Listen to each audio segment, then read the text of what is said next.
welcome inside the Red Earth Production Studios for another edition of YBMcast, powered by Game 7 Baseball, game7baseball.com. It's getting better every week. It is getting better.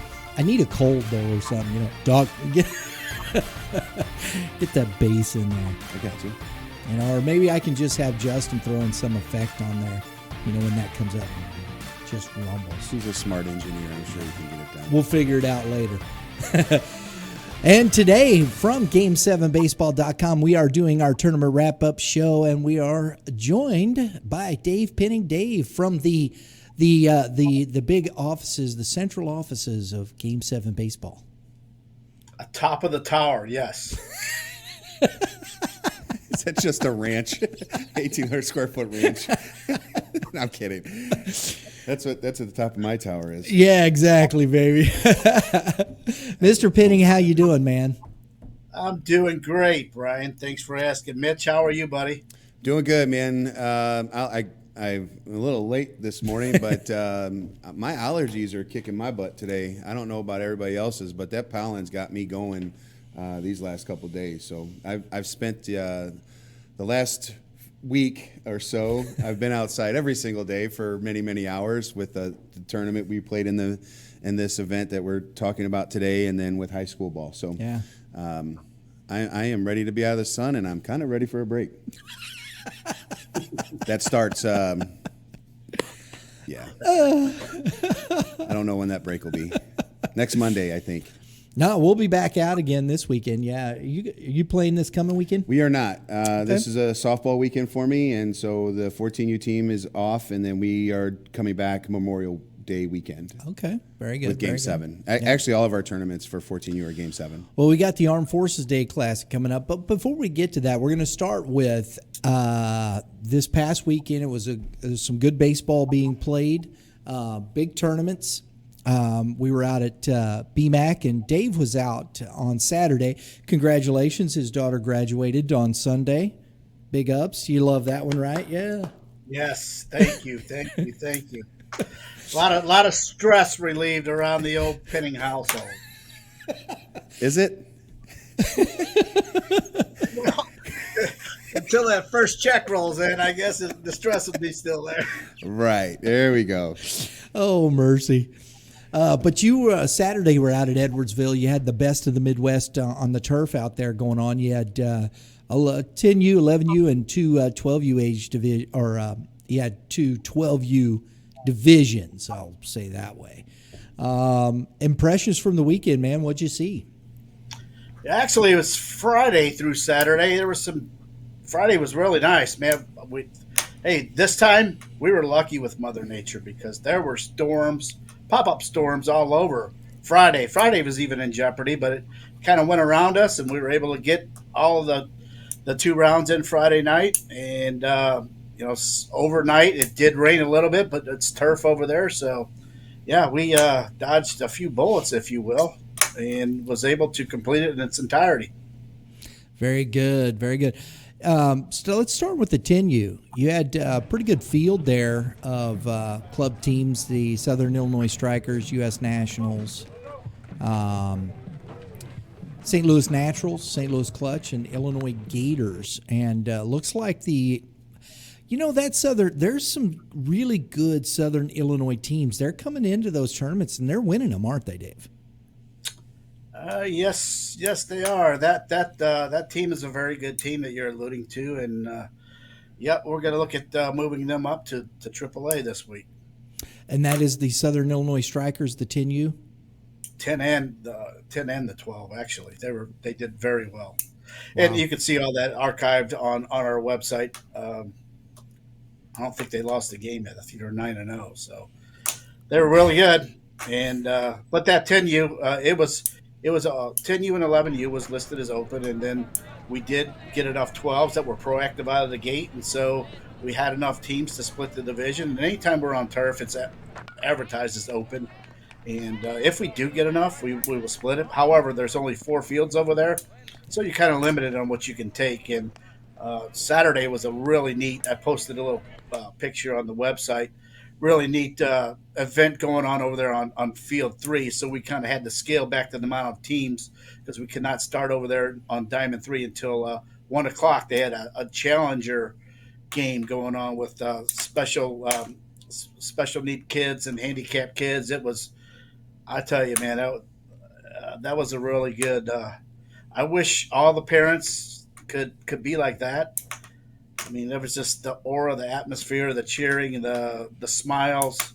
That's what it's all supposed to be about, right there. I was like, you know what? I ought to video this whole game and have the parents come over and watch this. You know, the way that the parents were applauding after everyone, that all cheering, and it was just a great atmosphere. There was no yelling at the umpires or anything of that nature. So it was very cumbersome. It was very nice to see, and the Collinsville Extreme actually were over there helping them put it on. I talked to those guys, so it was a really cool venue. But we didn't get to start on that field until 1 o'clock, so we kind of had to cut back the number of teams. So, Is that the first time that you have a chance to see the Challenger baseball program? I mean, you know, typically I've seen a couple go on out at Chesterfield. However, there's 16 fields over there, but this being one of them, I was right there and was able to partake in like 2 hours of it. So it was really, really cool. Yeah, I've had some experience a little bit with the Challenger baseball program. They obviously look for a lot of volunteers, and yes, they take on a lot of high school athletes and stuff like that they always look for.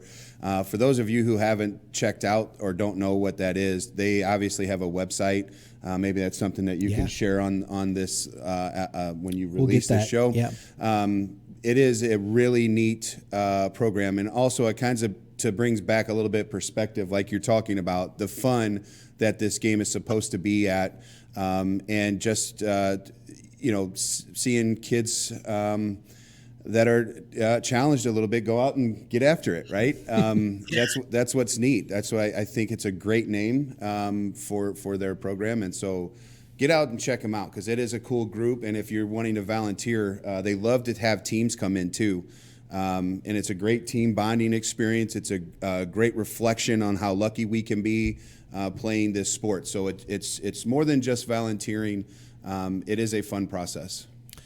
Okay, now I'm going to say this before I start.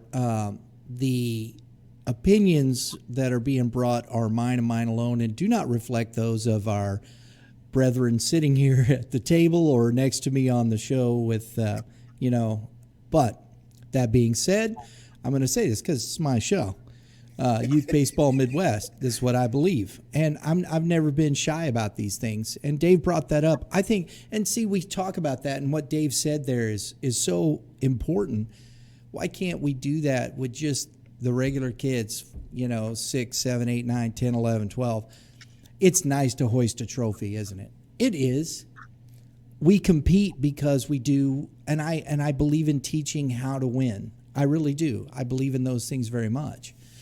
But not at the expense of bad attitudes, sore losing, screaming and hollering at folks, screaming and hollering at officials, screaming and hollering at coaches, screaming and hollering at the kids.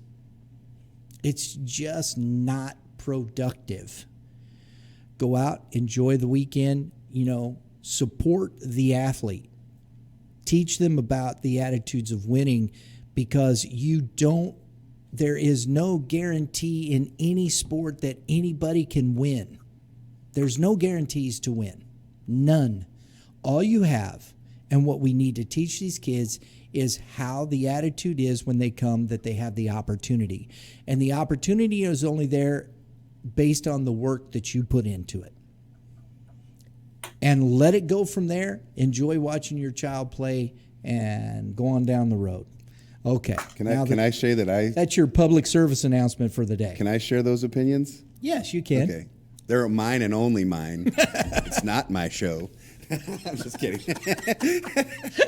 I'm making sure I'm bringing a little humor back into this. Oh, you're absolutely right, though. And honestly, for the most part, I see that.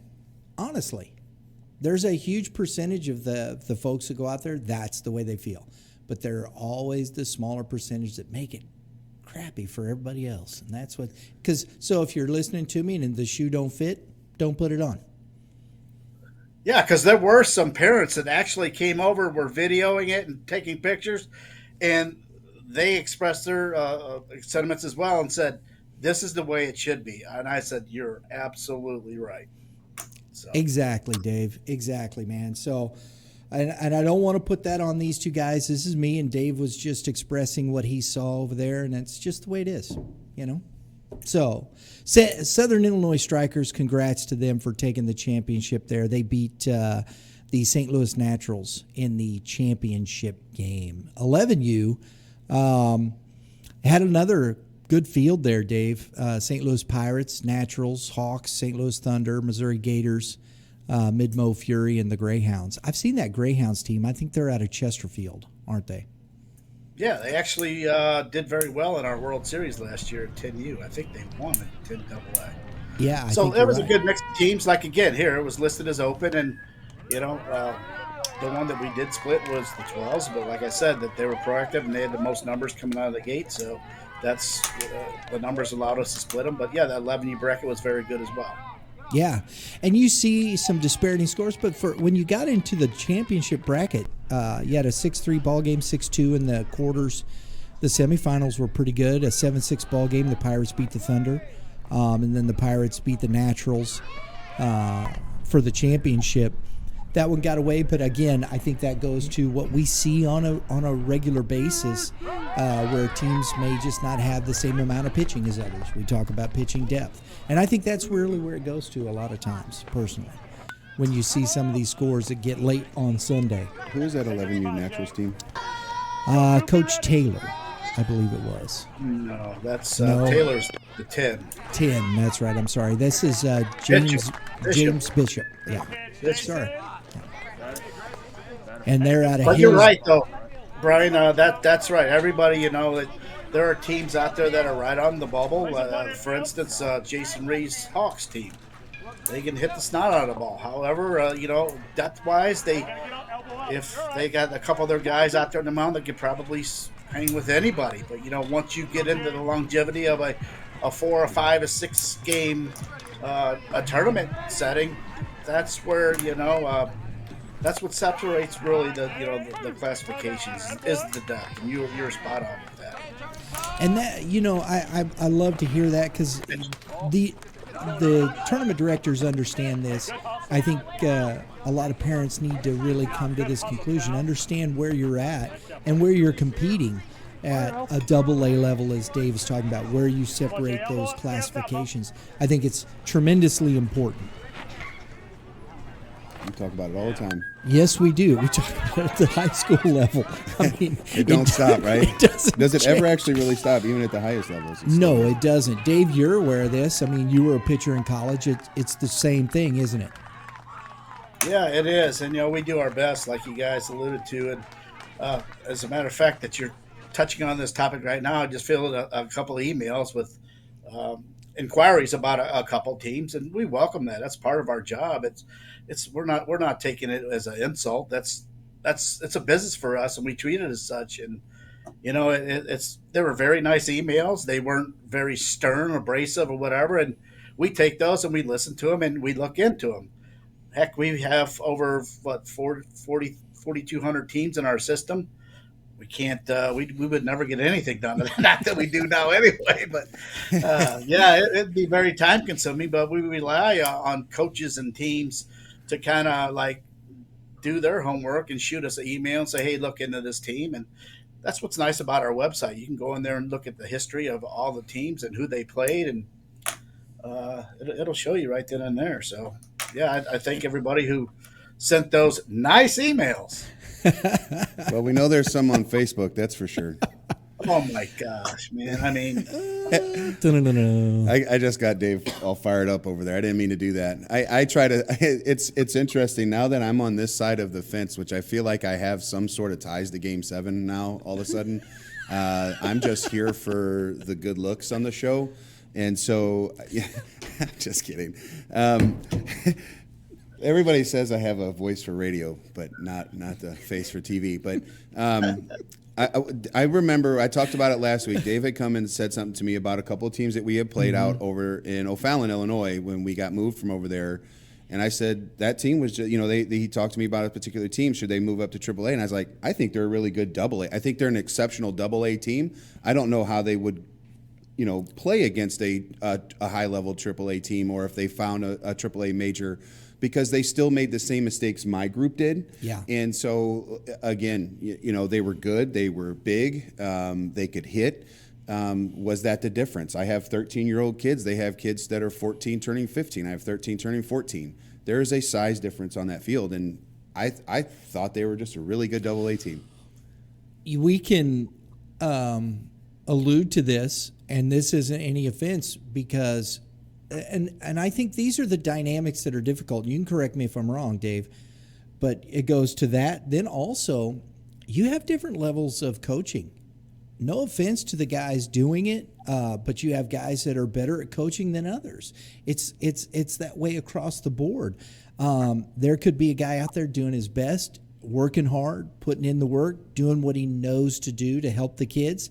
And there's somebody over here that's just at a higher level, and maybe they have the same talent, but you're getting more out of the kids that way. So that's another variable, in my opinion, that goes into these things that are sometimes difficult. Am I right or wrong? Yeah, and Mitch, it's not just because you're on the show here, and it's you are a coach too. I mean, you didn't even have to bring that up, but now that you did, we do our homework. That was one example right there of something where I do talk to the coaches. So all you doubting Thomases out there on Facebook, typing tough guys, we do look into this. So. Doesn't he know my last name's Thomas? Did he say typing Thomases? He said doubting Thomases. Yeah, I stick up for you. Sticking up for you, Mitch. No, I see posts all the time talking about coaches wanting to play down and stuff like that. And I thought what was interesting, and I actually didn't pay attention to this till he said it, that when he goes to turf, everything is open. I didn't realize that until he met. I remember him saying that on the Branson, when we discussed Branson early on this year, one of the very first shows we did on the recap. When I went to the tournament, I didn't pay attention to it was open. I had parents that were saying, "Hey, that's a AAA team," and I looked and I talked to Dave, and he said about open. I was like, I probably should pay attention to that, right? And so I didn't. That's my fault. No big deal. I didn't care that we lost, but some of these parents need to understand, and maybe that's our fault as coaches too, that we did not giving enough communication to the parents that it's an open tournament. But if there's an open tournament, there's a AAA team in it, they're allowed to get in it. And don't think just because they won it, they went down there to trophy hunt. They went there to play.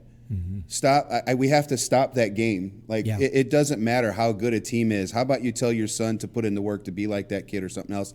And again, this is me speaking, because I think we struggle a little bit with how we keep the kids with pacifiers on in their mouths for a while, but we got to stop babying these young dudes.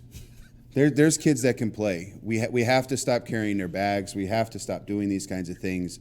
Let them play baseball. If there's a team in there, we got to know this information. And I think that's important too, that you mentioned that all the turf is all open. Mm-hmm.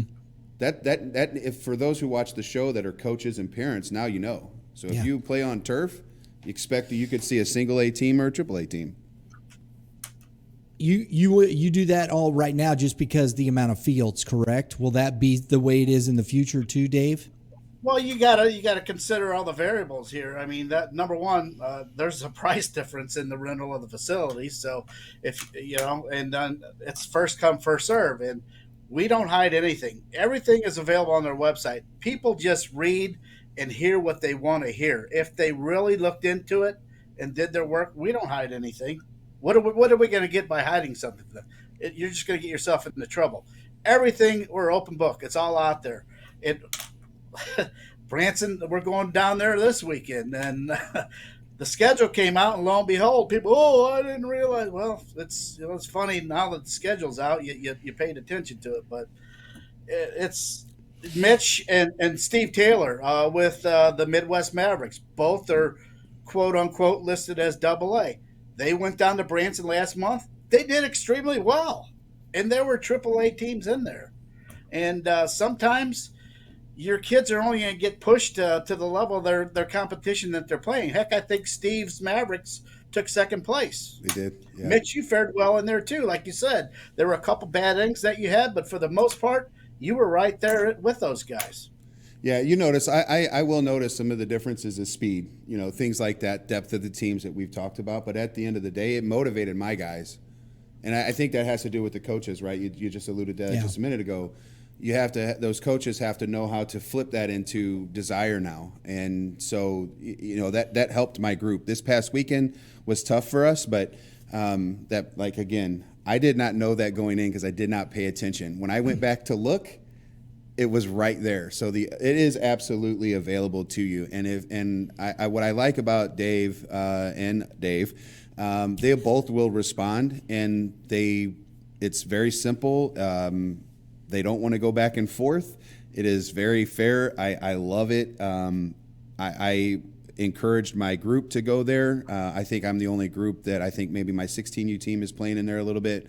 But I am excited to be part of his group just because of his honesty and what he's trying to do. And, folks, here's the thing. I really enjoy this conversation for the simple fact that, we're on here. We were talking about, champions and stuff. It's a tournament wrap up. But I love the conversation because we want to bring about a healthy dialogue.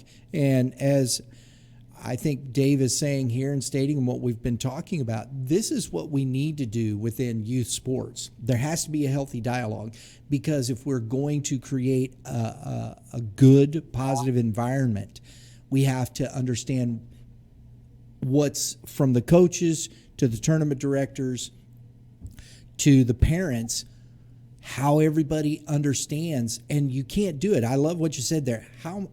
What do I get out of hiding something from you? I mean, you're just going to be pissed off and call me a charlatan.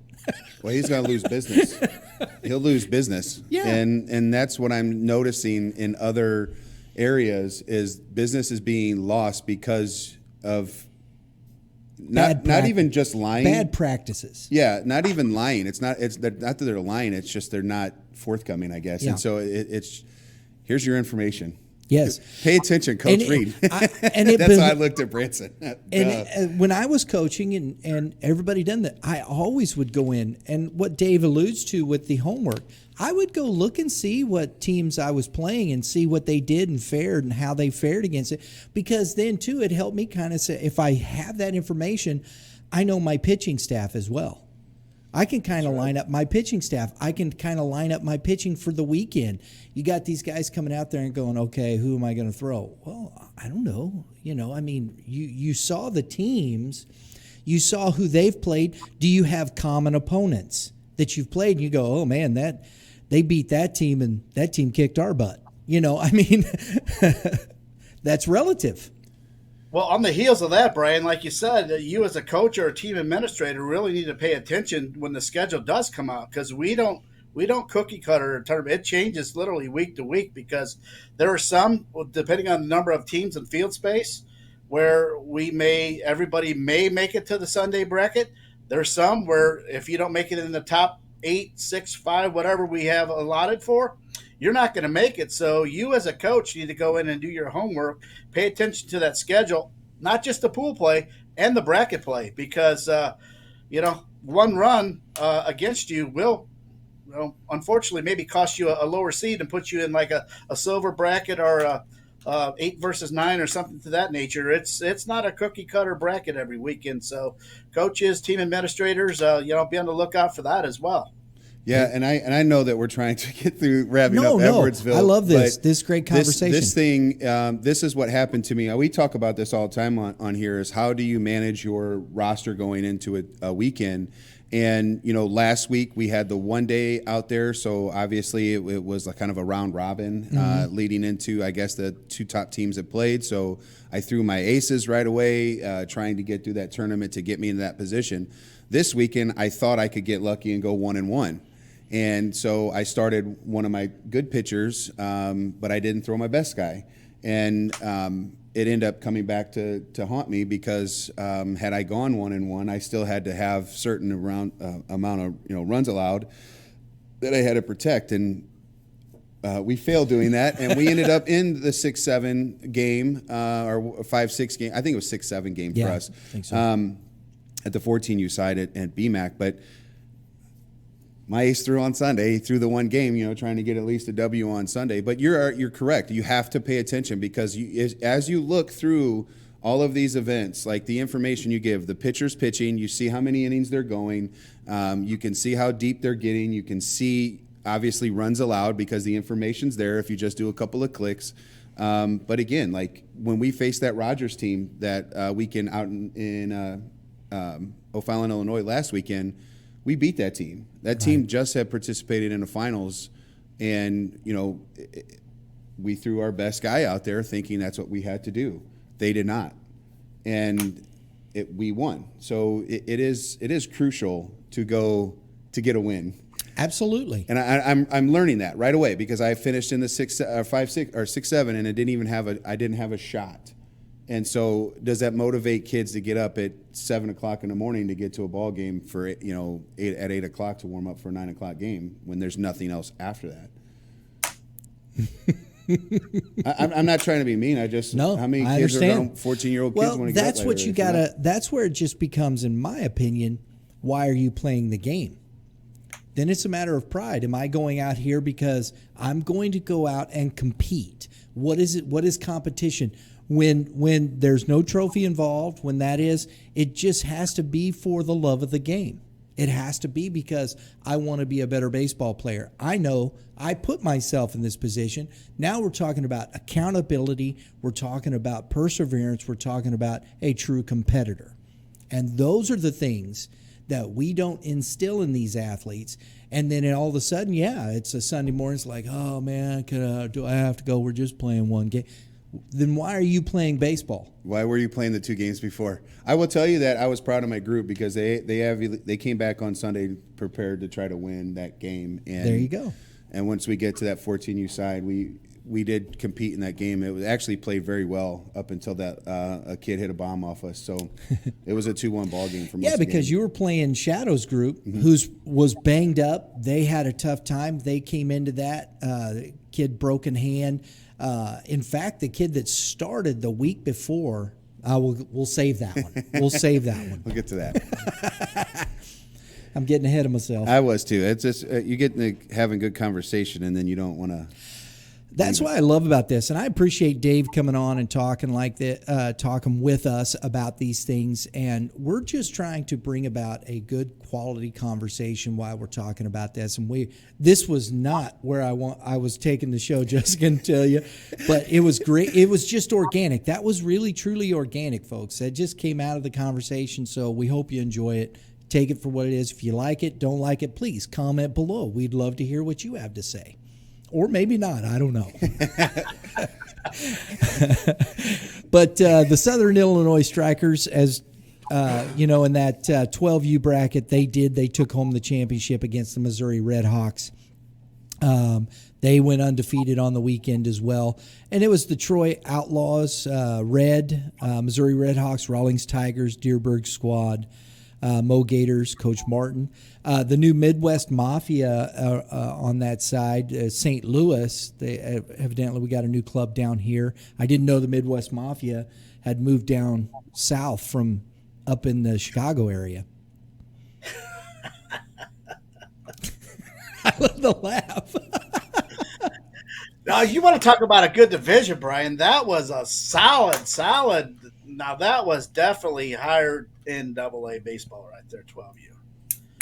There was some tough scores, and even into the bracket play, teams were playing hard, 11-10, 9-8, 4-0. The Strikers did shut out the Mo Gators, but still 4-0. Missouri Redhawks beat the Troy Outlaws 12-8. So it's some good baseball all around. I like it. Redhawks had a really good showing. Zia's club had a really good showing. Yes, they did. That Troy Outlaws team can hit the tar out of that ball. Man, that middle lineup, they have some big old boys on there.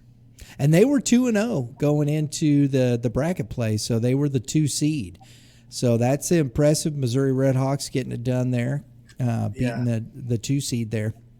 getting in the championship. I like that, man. Then the Aaa Major Division, you had 10 teams in this one. Prospects, Gators, Chiaroto's group there. We saw his son, the freshman, play at Edwardsville on Friday night against Absolute Hal. stud. Absolute stud. Yeah, he's starting for Edwardsville. Yes, as a freshman. Yeah, and that's no easy feat right there because that's a good program. So Martin, great They guy, lost great this year, guy. I heard. That team right there, that team is, you watch them all the way through, man. They're right on the brink of busting loose. They're starting to gel as a team, and they're in there. Their record don't reflect how good they play. But you watch it. Mark my word, that team's starting to gel and come together. They're playing really good baseball. very good. So there's somebody to watch. The Illinois Gators, Chiaroto's group. I believe I'm pronouncing that correctly. Am I not? Or is it just We'll go Chiaroto? with it. Chiaroto? Okay. You also had another St. Louis Prospects, Sepich's squad. It's a good team. RBC Prime, Midland Bandits, Matt Greasy's team is good. Keyless squad, Missouri Gators, St. Louis Forest, McGee, 12 Gamers. I mean, that's the who's who. Edwardsville Tigers, 12U. That's a pretty much a kind of a who's who of club teams around, right? Oh, yeah. And that produced some, and what's it? RBC Prime comes out on top, beating the Missouri Gators. Coach Keyless' team 7-4. And they just beat the Prospects 2-1. That was a heck of a game in that semifinal, getting to that. Yeah, you know what that division produced? An empty bucket of baseballs for Game 7. Man, there were a lot of home runs hit. Between actually, I think the Tens even hit some. Edwardsville's a beautiful, beautiful complex.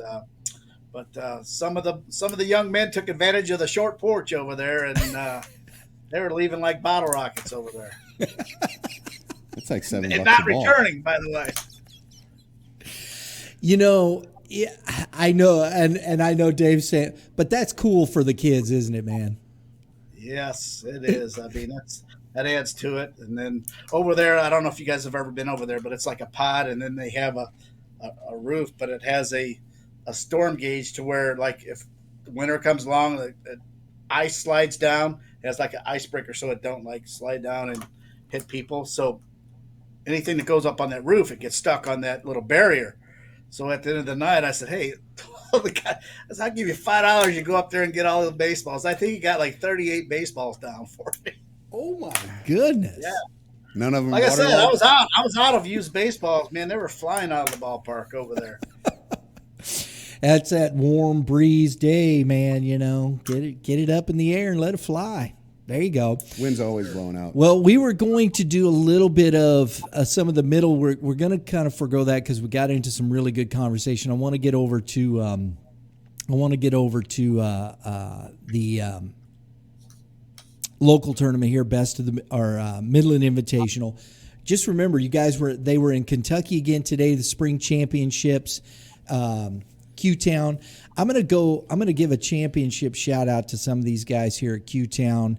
Bombs Away 8U took that home. It was an open tournament up there. 11U Central Illinois Swing, another good club. 13U Open. St. Louis Prospects Black took the championship up there. So Q-Town, good tournament up there. And then I want to shout out to Kentucky because you guys are getting that going there. They had the spring championships, just 12U, but they had 10 teams in that. And I always liked it. The Illinois Gators were over there playing in that one. There was an Illinois Gators team playing in that one over there. MC Mayhem, Henderson, Kentucky Aces, Paducah Storm, Naturals Baseball Club. The Ironman Prime were the number 1 seed, but the MC Mayhem beat Illinois Gators 10-2 in the championship game to take the prize there in Kentucky. So just wanted to throw those out there. Tennessee had 137 teams. We'd be here all day talking about the champions there in Tennessee. But big ups to the folks in Tennessee, they're running some great tournaments over there. If you want to go, I suggest going to Nashville over in that area. It's a great opportunity to travel down to Tennessee and playing a really good tournament down there. It seems like they've had 100 teams every weekend. Is that? I mean, I'm not. I think I'm pretty close, ain't I? Tennessee, you're referring to? Yeah. Yeah. Yeah. Actually, she averages like one. You'll see them here even get higher. And when the kids are out of school, I think she has to cut it off every weekend, like 150, 160. So yeah, it's nice. Do they do high school down there as well? Not as much, because she has so much field space allotted for what they have. What's really unique down there, man, is from 12U they go right into 60-90 at 13U. They don't have 54-80 there. So geez, you want to talk about a huge jump. So the not only the 14s, the 13s are sharing the full size baseball fields down in Middle Tennessee. Wow, that's Yep. brutal. that's a fun fact. That's a huge jump. I'm gonna skip 13U if I'm in Tennessee. Holy smokes, I can't ask a 13-year-old to throw at 60 feet 6 inches. That's tough, isn't Well, it? I got my best pitcher's 13, so Be a lot of hitting going on, bro. or a lot of lollipops. I'm just thinking 13U AA. I'm like, holy smokes, ball's like 58 miles an hour. It's going to look like Pujols throwing the other day on a bump. So we've got. So let's get into Midland Invitational. The Midland baseball group over here partnered with you guys for this invitational. They got some teams coming out. It was a good weekend over at BMAC, wasn't it? Yeah. I'd like to give a big thanks to Mr. Matt Shadow, the owner of the club there. And this was talked about for quite some time, even going back to last year. And then when his purchase of the Midland up in where he did and the undertaking of all the Midland teams nationwide, he said, hey, I want to throw something out here locally, to kind of promote this. And I'm like, hey, Game 7's your partner right here. Let's do it. So a couple chicken wings and a couple beers later, we came up with something. Let's get her done, baby. Knowing Matt and now knowing Dave, I could see that. Thanks to Matt and his all of his teams. And I forgot to mention thanks to Tenu Greasy for going over to Edwardsville because and Sal's team. We had to move them over to there to Edwardsville because they were originally slated for the Midland Invitational, and we thought it'd be a better fit for them for 12U AAA Major to move over there. So, thanks for being flexible and going over there. I know Midland Invitational was your home tournament, but thanks for being accommodating and going over there and understanding. Thanks, parents. Thanks, Coach Greasy. There you go. Isn't that right? Isn't that what it's about? Dang, people being nice. Who knew? It's because it was all done in person. I love that. So let's start off with the 8U. It was over at Woodlands. The Rawlings Tigers, Coach Mark's team, beat the St. Louis Cobras 17-5, and that is definitely a machine pitch score, 8U machine pitch score right there. Let's get into the 9U. We're going to roll through these pretty quickly here. I want to get to a couple things. Midland Bandits, Coach Haynes' squad there, lost in the championship game to the Midwest Rebels 14-13 in a big old slugfest right there, baby. Let's get her done. I love that. But the Midland Bandits right there, keeping the name, got runner up there for the 9U. And the 10U level, we had the St. Louis Clutch, 10U Spielberg, winning over the Missouri Gators Williams 16-5 in that championship game. And then in the 10U AAA, it was 4 teams in that one, and championship came down to the Wildcats and the Rascals. The Rascals winning 13-7 in that championship game. I was watching some of that. There was some pretty good baseball over there between those teams. In that event, did you do a round robin to top 2 have moved on? Is that what you chose to do in that tournament? And no, I mean, here again, every age group, every age division was different depending on the number of teams that were in it. So I don't know if you refer. If there were only 4 teams. Everybody one another, and then and top 2 teams. That's exactly what it was, Dave. Yeah. I don't have my glasses on or my own laptop here, so In the 11U, you had the St. Genevieve River Dogs, our good buddy Craig Drury, his squad. We got to see Craig. We hadn't seen Craig in a while. He was down and playing the Serenos Midland Bandits in the championship game there. They were both 2-0. And it was a 10-9 ball game. The St. Genevieve River Dogs took the championship over the Midland Bandits in that one. So you're seeing the Midland Bandits, they got up in there and did some business there. But Craig Drury's team, congrats to those guys for winning that tournament there. And then in the 11U AAA Major, you had the U.S. Nationals take home the championship 13-12. I mean, it was some close ball games. There's some swinging. But again, I think this is where you go down. It's still a matter of pitching. You get into these long tournaments, you're playing, it comes down to it. How many arms are you using? And you got to remember, these are 11U players, young kids still. They're learning how. And so, but the semifinals, the Nationals beat the Mineral Area Wolfpack 6-5, and the Warriors beat the Washington Bulls 5-3. Across the board, that was a really good championship bracket right there in that 11U AAA Major. Even those even it's 13, whatever that final score was, 12-11 or whatever it was. That game's probably going back and forth, and when you play like that 2-1 ball game, I know what those anxieties feel like. Obviously, just had one of those yesterday. But that 13-12 score, it's like, oh my God, it's just like it's back and forth, and the team will take a 3-1 lead or a 5-run lead, and then come back and score 6 runs on a team, and you're putting 5 pitchers in, and it's like, when you're in a 2-1 ball game, you don't want to break a chain, right? You like letting guys throw more pitches than they normally would. You don't want to change up any roster spots or any defensive positions, and it's like. That big scores like that, you're just throwing things up in the air and hoping something sticks. You know what I mean? So I like those games. I really like the 2-1 ball games. But you know what? It shows you too in that 2-1 ball game, your team just plays clean. And at 11 and 12, you're like, yeah, baby, we're good. But sometimes, in some of those bigger scores too, you don't get some of the clean defense. It happens because they're kids. They make mistakes. That's what happens. It's the learning process, but it was still either way it goes. It's a lot of fun in my opinion. Routine ground balls, they boot, and the next thing you know it, they make a diving catch up the middle on a line drive and double a guy up off second base or something ridiculous. I think now because I have friends that are coaching these younger age groups, so I watched them play this weekend. When we were done, and so excuse me, getting a chance to watch them play, it's fun to see the energy of the groups, and just like you said, watching that, missing a cut, and then run scores or something like that, and then they go out and make a stellar play after that, and the kid that threw the ball away comes up the first inning and gets a double. It's like it's just satisfying to see that some of these coaches really got these kids locked into one pitch at a time.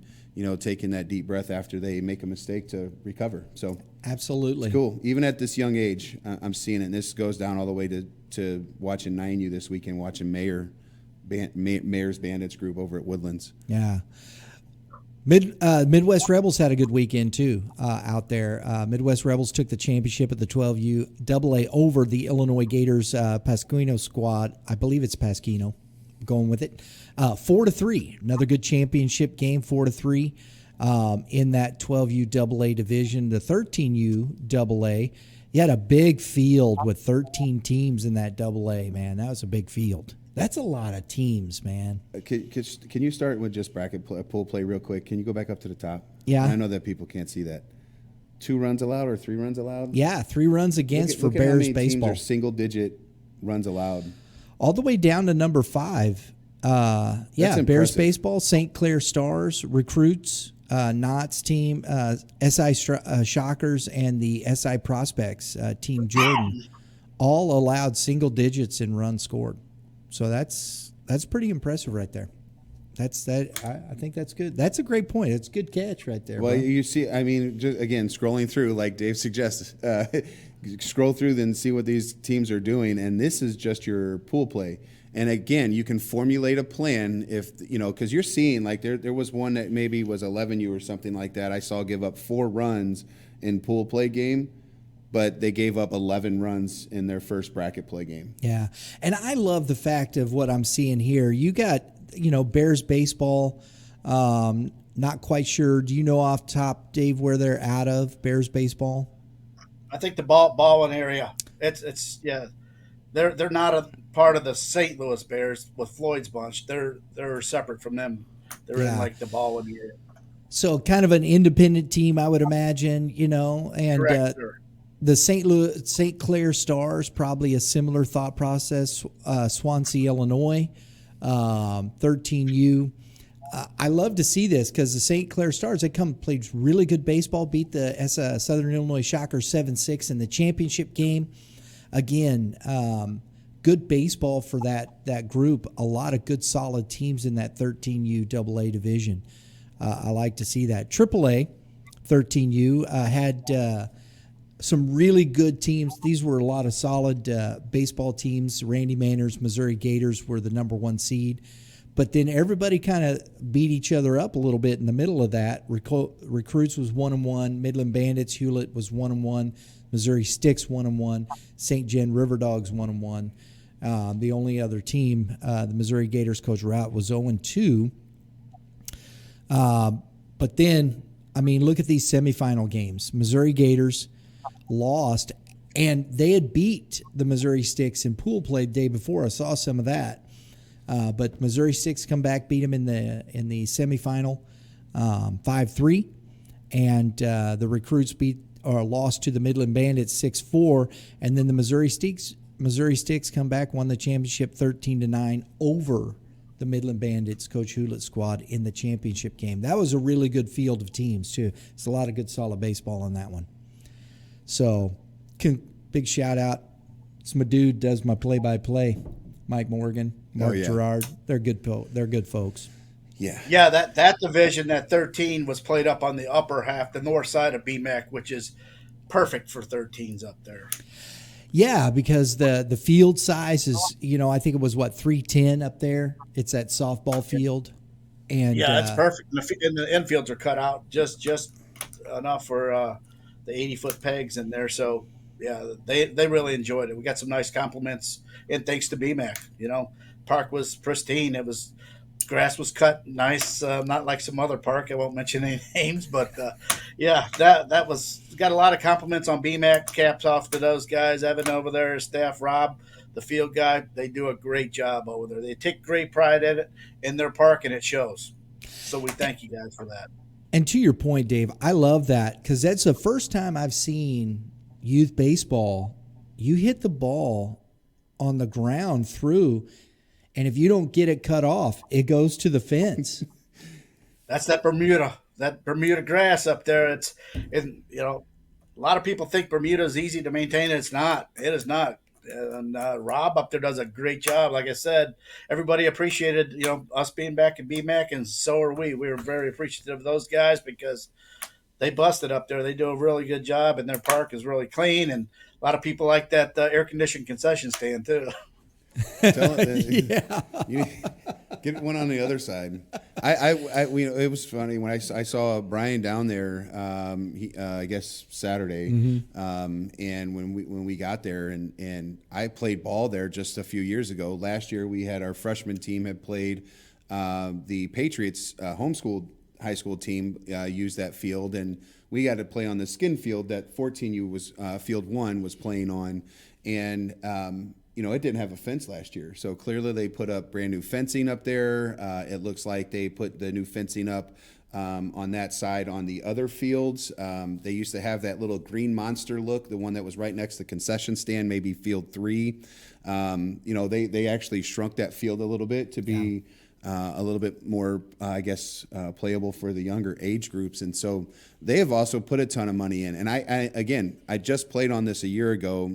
The grass infield that's on field 2 did not look like that. They are putting in a ton of work. And it's funny, so you talk about when a ball was hit, my outfielders had come in and said, Coach, we never played on an outfield this fast before, not even turf. And so they weren't prepared for that because I think one of the first innings we played out there, a ball squirted by a kid, and, it's inside the Parker because that one corner was 400 feet away. So I don't think we made it to the cutoff man yet. I saw a ground ball down the third base line go to the fence there on field 1, which you don't normally see that because, as Dave alludes to, the grass is so tall it just goes boom, boom, and dies. And that was some really true baseball in those respects. And I love seeing that because it gives those kids an idea that extra base is there if you hit the ball right. I loved it. Yeah, we have a nice grounds crew at Timberland, and I will tell you that even that grass there, even if he cuts it down, is still thick. And, it's only probably 1.25 inches high, but this stuff may be a half an inch. I mean, you could lay down on it and take a nap. I'd rather lay down on that than an air mattress. There we How about go. that? So we're going into now the 14U's age group we've been spotlighting all year. In the AA, we watched some of that over there. We did our live stream with the AAA over there, but it was some really good baseball on the other side of this as well. The Middle Illinois Phenoms took home the championship 6-4 over the St. Genevieve River Dogs. I know when I was pulling out after the game that we had broadcast, they were still playing over there on that field that evening. So it was a long day for those kids, a long day. But you know what? They got that done. Congrats to the Middle Illinois Phenoms, St. Gen River Dogs. Midland Bandits got to the semifinals along with the St. Louis Browns there. So it was a good tournament there.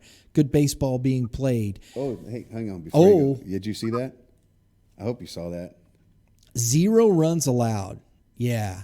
They were that good. I was watching them the other day. Hey, Dave, next time if they're in a AA and I'm in a AAA, can you just swap the two of us? No. I'll call you when the hey, baby, when the that's tournament the team. comes out, and I'll send you one of them nice emails. That's the team you want to play right there. I'm kidding. The teams that we played were AA teams. We just did not show up. Because, the Browns, they lost to them 10-9, so it was a good ball game. And they, in that semifinal. So there you go. I just think that stuff's impressive, man, not to give up runs like that. I saw a couple of their kids pitching. They had good command of their fastball. They were around the plate. The one kid that I saw later in the second game, he was throwing his curveball for strikes. And when you can throw your curveball for strikes at that age level, you're going to be hard to beat. Yeah, even Duncan's Rebels team and Tierney's Bandits team. I mean, Tierney's Bandits team gave up only 3. And he was a 3 seed, and then Duncan's Rebels team ended up a 6 team and only gave up 9 runs. That's because Tierney tied with the Midwest Rebels. They tied in that ball game, so they were trying to get. That's probably a game that's like, man, we would like to get up a little higher in seeding, and so it's one of those things. Love that stuff. Decisions. I was flying by, and you're like, hey, hold on there. No, I said just 0 runs. 0 runs, man. I'll keep you informed impressive. there. So we go to the 14U AAA Major. We were following this one. Some good baseball, and there was some things that I thought could be handled better, but I'll leave that alone. That's for another. That's for another conversation. That's for a perspective conversation. When we get back to perspectives. Yeah. Midwest Futures were the Coach Ettinger's team was the number 1 seed. The Union Wildcats also went 2-0. Ettinger's team only gave up 2 runs in pool play. That was against us. Yeah. Just kidding. I'm so happy. The Wildcats, they only gave up 5. The St. Louis Selects, which were in the championship, gave up 9, but they lost a game. Donnie Horn's squad, the Midwest Futures, they were 1-1. Culberson was the 5th seed in that last seed in and gave up 18 runs. He's done this twice in a row. He's been in the championship game 2 weeks in a row, giving up 20 runs the week before and 18 runs this weekend, and somehow, I mean, but if you offensively, they can flat swing the bat, man. All you have to do is score more runs than your opponent. And he's got enough right. pitching.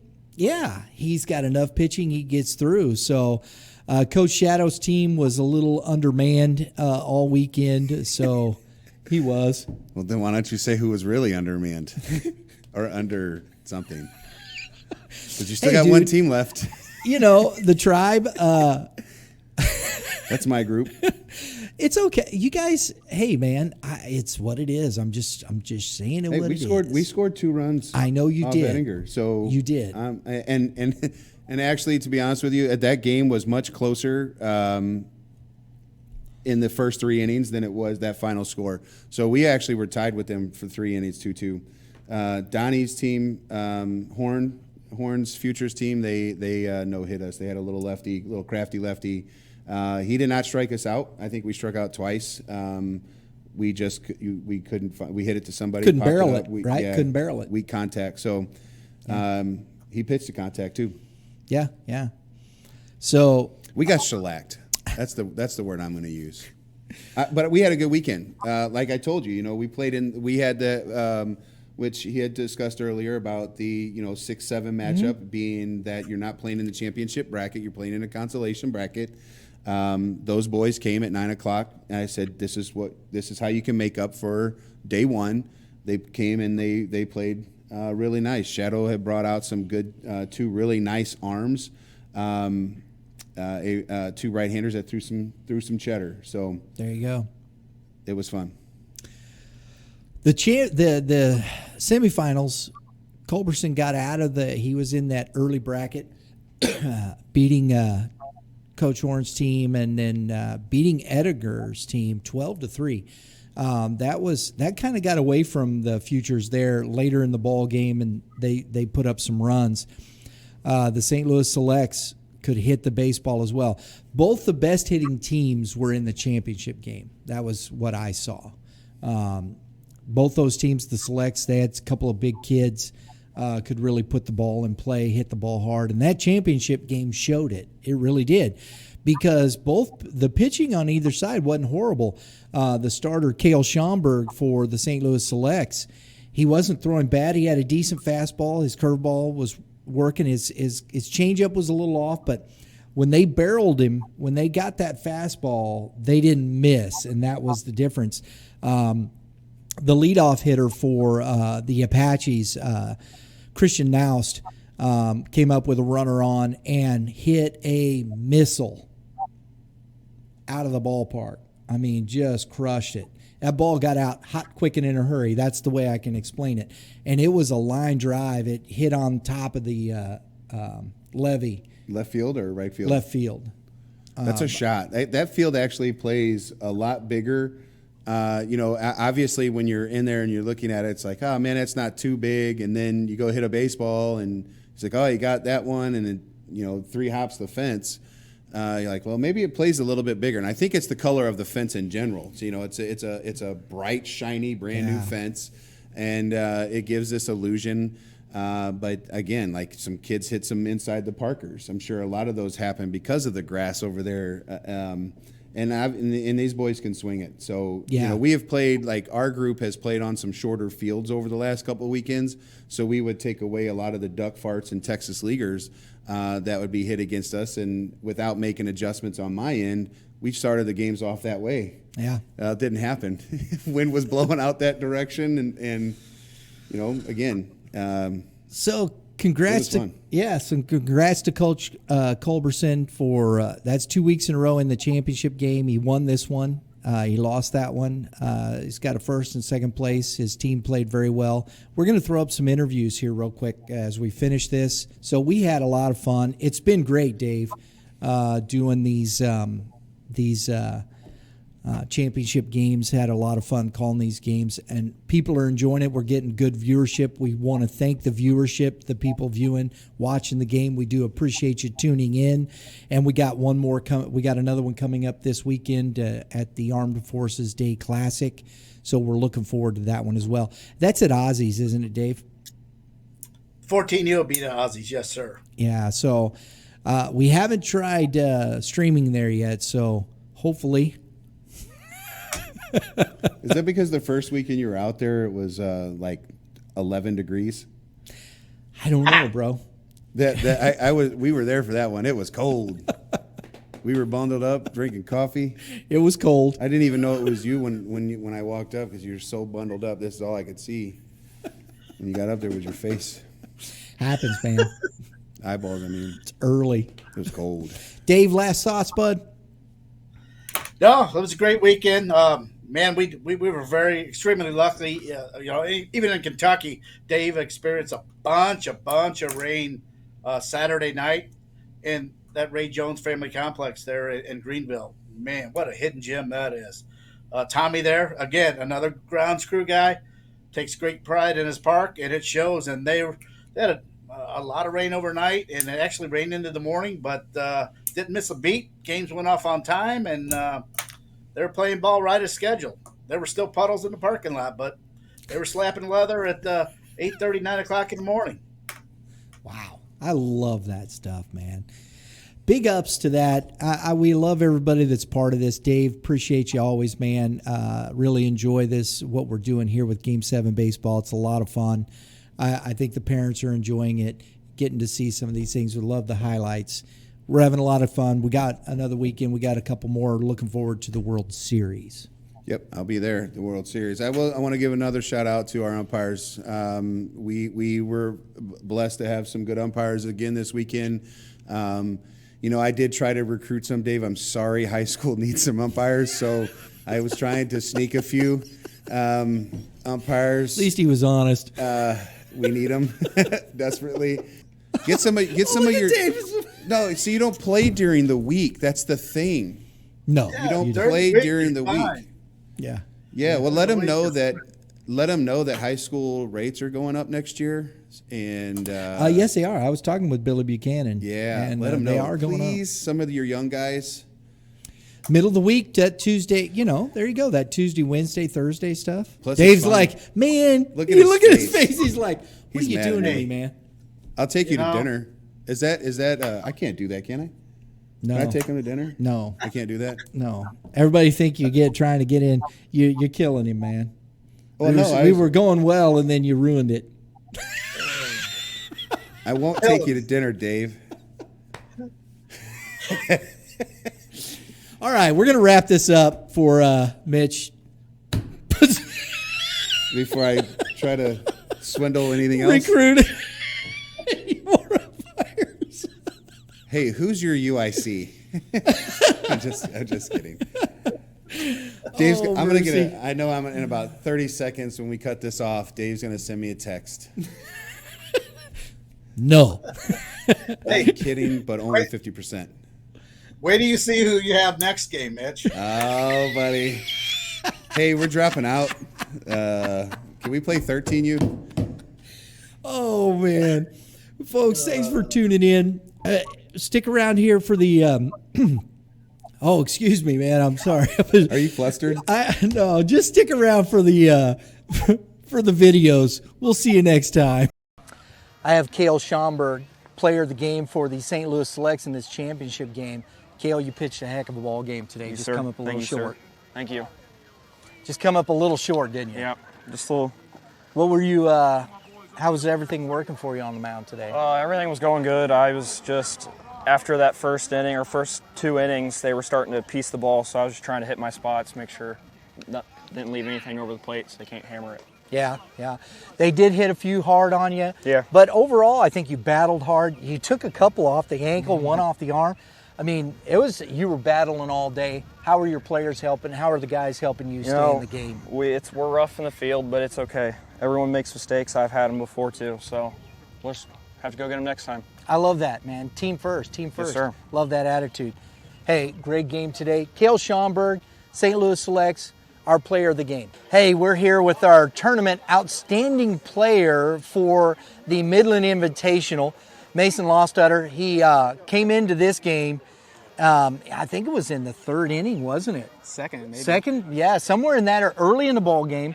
The Selects had really started to roll. you settled that game down and you pitched your butt off in that. You got the first 1, 2, 3 in the 5th, and from there you really seemed to just settle the team. Your team took to the bats.